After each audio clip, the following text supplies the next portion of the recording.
Welcome to the National Aquarium, everybody. My name is Layla. I am one of the many very human educators around here. Joining us in just a moment, we are going to have diver Maureen and diver Amy. As they're setting up though, I like to ask the room, anybody here a scuba diver? All right. Anybody here a snorkeler? Okay. Maybe want to be a scuba diver one day? Maybe when you get a little bit older, bigger, okay? And then lastly, enjoys the beach, but is most likely to be seen on a towel with a book. There's room for us all, don't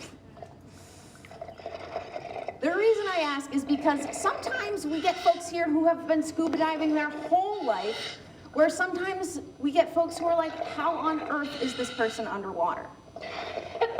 I know. So I'm sorry. I forgot you could hear me at that part. How are you doing, Amy? I'm good. How's the water feel today? It feels fabulous. I'm so happy to be here. Excellent, excellent. How's the water? It feels really nice right now, but only because I'm wearing a very thick wetsuit. It would be cold if you jumped in here. That's probably true. You've been sitting still for a little while. It's about 76 degrees. Okay. So I've got on a 5 millimeter or about a 1/4 inch thick suit. So I'm pretty snug and warm right now. The one challenge we have diving here is we're not real active. So I just got done doing a lot of scrubbing. So sitting here right now, yeah, you give me about an hour and I might get a little chilly, but other than that, it's very comfortable. Well, since I already kind of asked the first question, how on earth do you manage to stay underwater? Well, I have a big tank that I can breathe air from, and it's all connected through here, and it's kind of weird because I'm wearing a full face mask. Normally, you would see somebody with a regular mask. So I need to give you a warning about your full face mask. What's that? You have a hump-headed wrasse friend about 7 inches from the left side of your head. Oh, I do. I can see her lips. To your left there, you've got Cena over Oh, your hello. shoulder. That's my friend Cena. This is a remarkable humphead wrasse. And what's really cool about him is that as a species, they all start off as female, and then one of them will mature, as this gentleman has, to be what's called a super male. Now you can't see from where you are, but he has the most beautiful blue eyes you have ever seen. But he tends to be very curious and likes to come around and see what we're about. And Cena loves to be here for the talks. We don't know what it is about the talks, but Cena feels that they must be present next to our talks. Some days, and I will tell you a personal story that I didn't learn until I was a diver here. These animals have personalities. And some days Cena is not in a good mood, and she's very angry with whoever's here. And she might like bite at my mask or be very mad at me. Other days she will just sit very gently on my shoulder. So Cena has a big personality. She's gonna display it to make sure everyone sees her. Tell us about some of the other animals you're swimming around with right now. Well, sure, there's all sorts of different kinds of fish. There's a big polka dotted one that's crossing you. So this is Zuri. We actually have 2 zebra sharks. There's 4 different kinds of sharks. This tank is 270,000 gallons. Unbelievable, right? 270,000 gallons. Yes, and there are about 800 or so different animals in here, 60 or so different species, including 4 different kinds of sharks. You'll see the fast-moving sharks that there's several of are Blacktip Reef sharks. And Let me ask the room, has anybody seen a blacktip reef shark today? Okay, we've got some hands. We've definitely seen those. Yeah, and they're cool. I mean, people think of sharks as being like one massive group, but they're so different. There's 2 woollygogs. There's a tassel and an ornate woollygon, and those are much harder to find because they really blend in with the environment. They're actually ambush predators, so it serves them well to blend in with their environment. They can wiggle their tail like that, attract the fish, and then guess what? That's dinner. You can see that in all these exhibits, we have examples of predators, animals that are predatory, living in the same exhibit with animals that would be their prey. So how do we make sure that the animals that would be their prey are in a safe environment?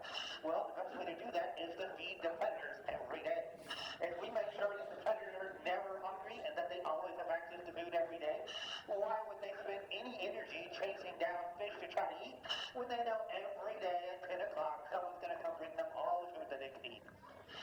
And they don't eat that much. The biggest sharks that we have here eat about, what is it, like 5 to 8 pounds a week? It's not very much. In comparison, our dolphins each eat about 10 to 20 pounds a day. Sharks just, despite their reputation, they're not very big eaters. But sharks in the ocean don't have someone feeding them. They do need to choose what to eat, and it turns out that they eat the animals that are the easiest to catch. So they're still doing the least amount of work possible, right? These are cold-blooded, efficient predators. But what that means is that they end up eating fish who are sick or diseased, and it means that fish or those diseases don't get the chance to spread because the sharks are eating them up. So sharks actually, if you can believe it, they keep fish healthy in the ocean. Yes, Now, does that matter to us, to humans? absolutely. You need to have this exhibit is actually a demonstration of a well-balanced environment, and you need to have a well-balanced environment because, for example, if you said, well, I'm afraid of sharks, let's get rid of sharks, it would set the whole balance off. And all the large fish would then eat the small fish, it would be chaos. So we do need a balanced environment, and that's what this represents. With all the ways that sharks can help us, are there any ways that we can help out sharks, or any ways that you help out sharks in your life, Diver John? I think there's two things. I do a lot of diving with some friends of mine. We do a lot of that in what are called marine protected areas. So think of those, if you will, as kind of like a state or a federal park out in the ocean. So with the fees that are paid by the dive boats to those organizations, they go out of their way to do things to make the ocean healthy and the sharks healthy. So that's number one. Secondly, I think we as individuals can try to be aware of, as we are consumers of seafood, are we making sure we get it from sustainable sources? So I know a lot of people here like to eat seafood. I myself have seafood for lunch. So just because I'm at the aquarium doesn't mean I don't want to eat fish. But you do have to kind of be a little bit thoughtful. And if you have the option to try to find some food that is sustainably harvested, that would be great. Also, if you could try to maybe sometimes limit, a diverse diet is great for us as people. So, I try to make sure that as another example, I love oysters, but I try not to eat oysters as much as I might want to. So I try to make sure that I diversify what I'm eating, and that way it kind of helps, I'm making a small impact on making sure that certain populations of the ocean are not being over-harvested out. Because once you lose some population in the ocean, that's going to trickle down to every other creature in the ocean, which is going to have a huge effect, more than you imagine. Just because a lot of people wanted to have a bunch of oysters, it might trickle down to a much bigger effect. If anyone in here is new to the idea of sustainable seafood or interested in learning a little bit more about sustainable seafood, there's a really good resource on the internet called Seafood Watch. So you can do a Google search for Seafood Watch or go to seafoodwatch.org. And what you can do there is you can sort of say, I'm in the mood for shrimp, for salmon, for X, Y, or Z, and it will guide you towards the best options. So if you want salmon, it will give you the most ideal version of what you're looking for, and it uses a red light, yellow light, green light system. And it really guides you towards the best, most sustainable options for keeping our oceans and our sharks healthy. If you want to help sharks out in the ocean, visiting marine protected areas, which are like national parks in our ocean, and choosing sustainable seafood, it feels weird sometimes talking about eating fish when you're at the aquarium, but it can go a really long way. I like to say, sharks are really choosy, and we can be as choosy as sharks when it comes to the things that we are eating too.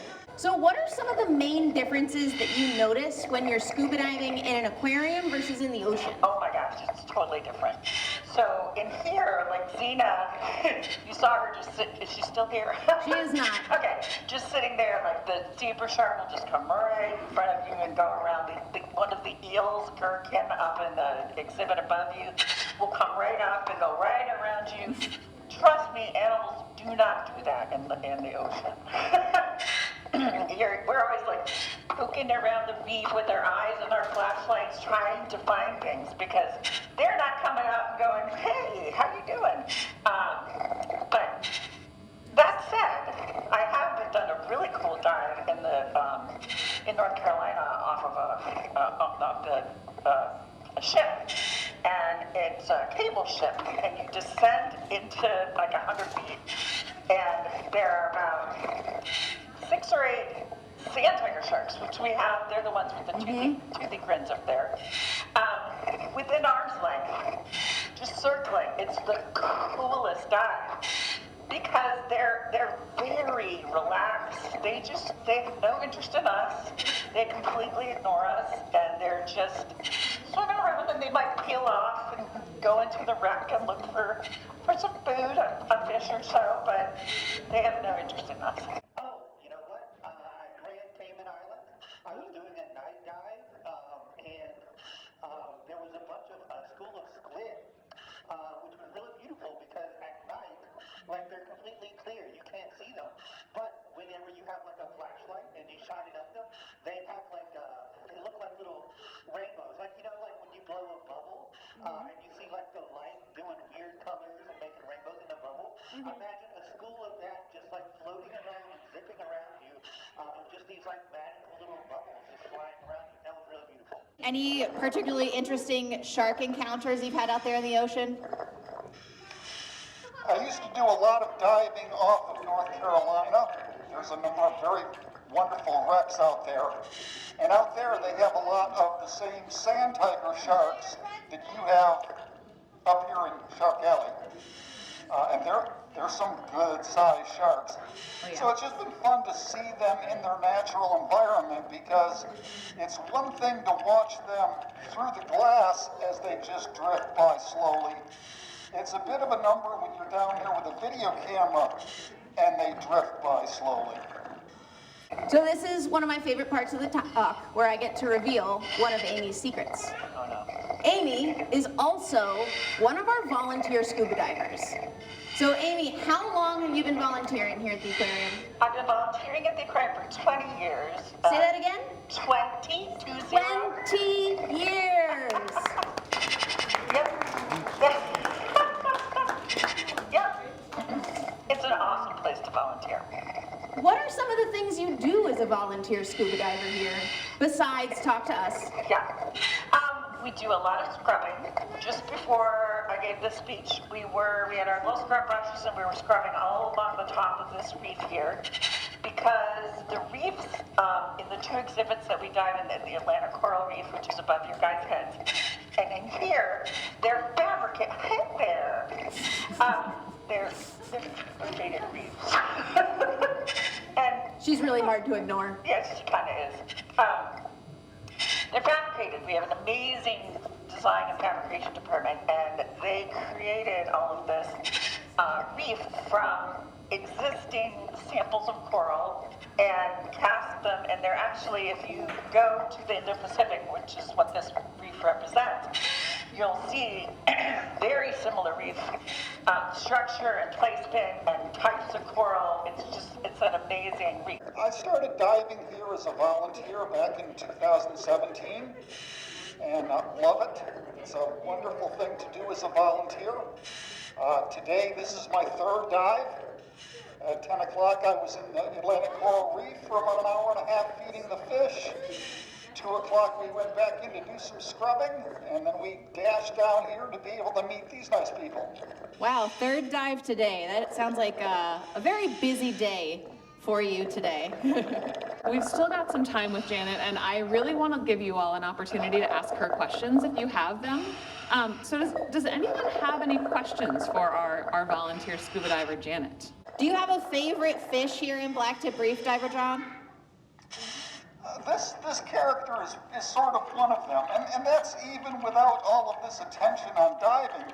He just really is a very pretty fish, and over the last couple of years, we've watched him, transform to get this beautiful humphead that he gets as he's going through this behavior. And the color changes going on in front of me are spectacular. A lot of people don't realize that the skin on fish, the pigment can change, and it sort of reflects their mood. So you probably see them as turquoise. I'm seeing them as turquoise and brown striped, which is one of my favorite color combinations. And he's just got a lot of character. Janet, do you have a clear view of us the way we do of you? Can you see us? I can see definitely the front row. I can see people. I can't probably see it as clearly as you can. I will say we're a little bit more in the dark and this spotlight might be, I don't know if the spotlight's blinding to you, but usually whenever we sign off with our divers, we have everyone give them a big wave so that they can see I how. can definitely tell there are people there. Yeah. Riley, how did you get started diving career-wise? Career, well, again, I'm a volunteer, so this would be a terrible career choice. But how did I get diving personally? I actually came from the southeast, like off the Gulf of Mexico. When in college, they offered a scuba class, and I was like, that's dumb. I'm not going to do that. And then I moved up here to Maryland, and then a buddy of mine got scuba certified and told me about it. I'm like, I should have done that right before I left. It would have been cheaper in college. So while I was up here, I went ahead and got certified just because a buddy went on a trip and told me about everything that he loved about it. And me personally, I've just always loved the water. I came from, like I said, I come from the Gulf Coast, and I just happened to be near water. So I decided to do it, and I haven't looked back since. It's been amazing. I try to plan all of my vacations around can I dive there. So. Nice, very cool, very cool. How does someone get to be where you are right now? How do they get to be a volunteer diver? Well, that is a really good question. There's actually a training. Well, first of all, you have to be at least an advanced scuba diver with experience. And then we have a written test, which actually, I think they recently did the written test. And then if you pass a certain score with that, then you have an underwater test, and you have a presentation and interview. It's several steps to get here. Yes. They did just recently do a recruitment, but you can always check our website if it's something you're interested in. Keep an eye on the volunteer page on our website, and those opportunities will pop up. Diver John, how did you get started diving at the aquarium? It's actually something that I've wanted to do for a long time. I have several friends that were divers here for many, many years. So as I was retiring and found myself with way too much spare time, it was a good time. I managed to apply, take the tests, and get accepted. And it's been a spectacular adventure since. I've been here for 7 years. I'm coming up on about 275 dives if our software hasn't lost track.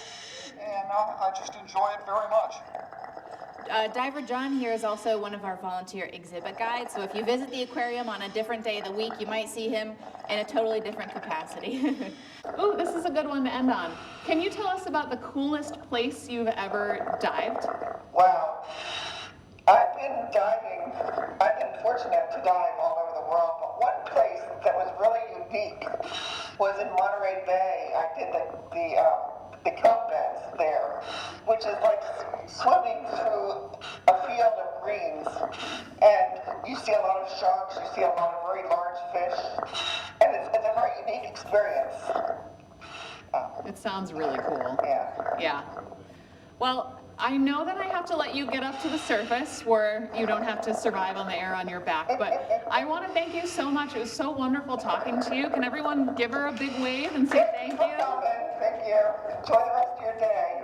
Thank you. And folks, I will hang out down here for another couple minutes. I'm going to go over and I can point out where our wobbegong is hanging out. But I want to thank you so much for listening. You were a pleasure to have, and I hope you enjoy the rest of your visit to the aquarium. Thanks.